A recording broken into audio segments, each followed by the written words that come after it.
So what are we doing today, guys? Well, we're talking about all of our cave stories while in a cave to take our mind off the fact that we might be eaten by moss in a cave. That sounds stupid. You sound stupid.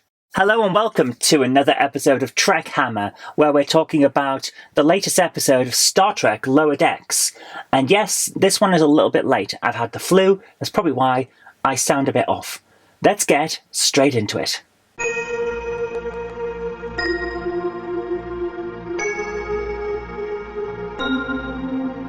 So today's episode is, it's hard to explain why it doesn't work for me. Well, actually, no, it's not. It's a comedy show that I didn't laugh at all for the entirety of the episode.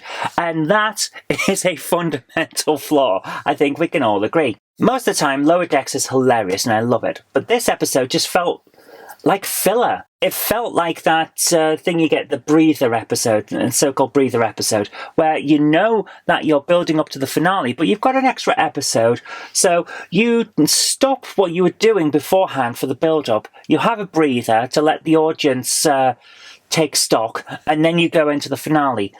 That's the general way that these things are explained when plots are laid out.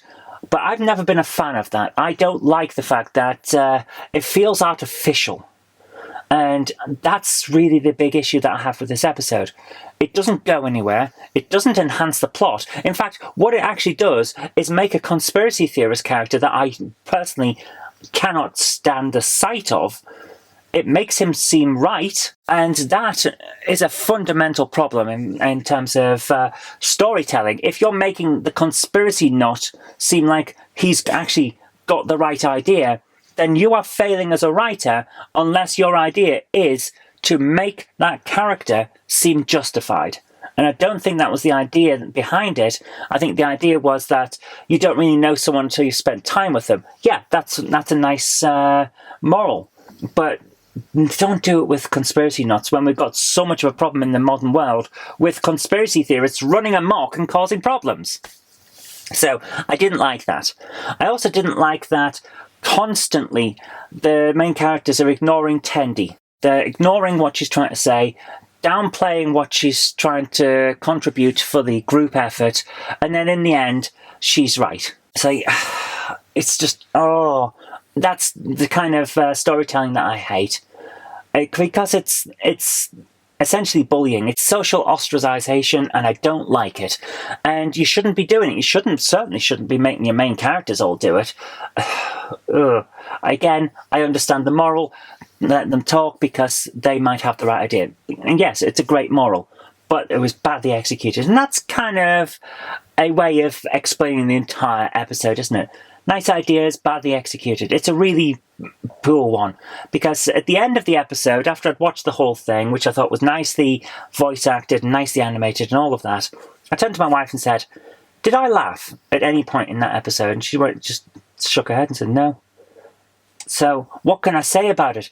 It's a few stories. They're very short, which is nice. They're very varied, which is nice.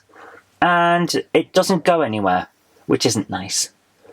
So it didn't make me laugh, which is bad for a comedy.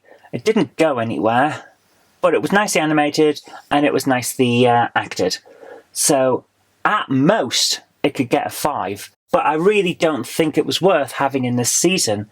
So I'm going to give it a warp factor of 3.5. It doesn't fit in the season. It's not worth watching and I probably won't go back to it. So yeah. Warp factor 3.5, please, Mr. Sulu. It's not a good episode. Let's hope that the roll on to the finale will be better with episodes 9 and 10. But until then, well, actually tomorrow, that's how far behind I am. The flu knocked me out for almost a fortnight, guys. It's ridiculous. So until tomorrow, when I get to see the next episode, I've been Zoe Kirk Robinson. You've been watching TrekHammer. Live long and prosper. I'll see you tomorrow. If you like the show, please consider supporting me on Patreon. It really does help create future videos. That's patreon.com/Zoe Kirk Robinson. And I've got an extra special thanks going out to Chief89, Sam Yates, Retro Mickey 82, Mo Henry, and George Botterini. Thank you so much, guys.